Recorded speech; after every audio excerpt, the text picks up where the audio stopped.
Cet homme est le seul dont le logement n'a pas été pillé dans sa résidence. Après avoir fui en catastrophe, il souhaite trouver un autre appartement en urgence et si possible loin de Koungou.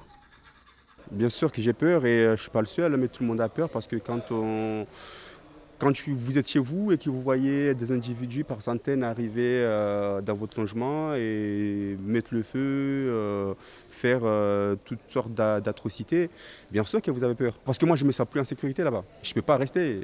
Donc moi, on est ici à la CIM avec tous les voisins pour demander des relogements d'urgence qui nous relogent. On attendait de trouver d'autres solutions, mais là, on est tous hébergés chez des voisins. Comme lui, une trentaine d'autres locataires de la CIM veulent quitter les lieux. La plupart sont des enseignants et depuis 3 jours, tous craignent de revivre des violences similaires à celles de vendredi. Une attaque préméditée selon eux, liée à la démolition prochaine du bidonville voisin surnommé Jamaïque. J'étais horrifiée, j'ai pas pu dormir depuis vendredi soir, je dors pas, j'arrive pas à dormir. Donc moi j'ai peur parce que heureusement, je n'ai pas été agressée physiquement, mais j'étais dans ma maison pendant qu'ils ont essayé de rentrer par la force. Concrètement, nous, on n'a rien à voir avec cette histoire de décasage. Ils nous ont menacés. Et c'est à cause de ça, parce que eux, leurs parents doivent partir. Pourquoi nous, on doit rester?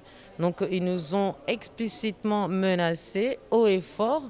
Donc, ils nous ont dit qu'ils allaient tout brûler chez nous, qu'ils allaient brûler la résidence, brûler les voitures et les maisons. Donc, nous, malgré que ce soit des menaces, mais il y a quand même un appartement qui a été brûlé, 4 appartements qui ont été pillés et plusieurs autres appartements qui sont cassés en fait, avec des trous, des gens agressés. Il y a un voisin qui a récupéré un autre voisin qui était en sang. La CIM tente tant bien que mal de reloger les plus touchés et sécuriser les logements des rares personnes qui veulent encore rester. Mais la société immobilière a elle-même subi des dégâts considérables à hauteur de centaines de milliers d'euros. On en a un certain nombre qui ont été touchés, beaucoup. Certains qui ont déjà essayé de déménager, d'autres qui vont continuer à déménager. Beaucoup, vraiment une grande majorité veulent quitter les lieux. Il faut savoir que dans ce quartier, nous avons plusieurs résidences. On a un bâtiment qui abrite des logements sociaux, la résidence Makala, 64 logements.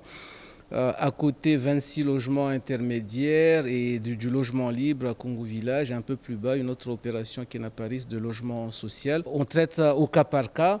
On essaie dans l'urgence de leur trouver des solutions de relogement en fonction de nos disponibilités. Près de 150 locataires de la CIM habitent dans cette zone touchée. Des familles aujourd'hui inquiètes. Une réunion d'urgence est prévue à la préfecture pour sécuriser les différents lotissements et éviter que la population ne se retrouve prise en otage dans ce bras de fer entre l'État et les bandes armées.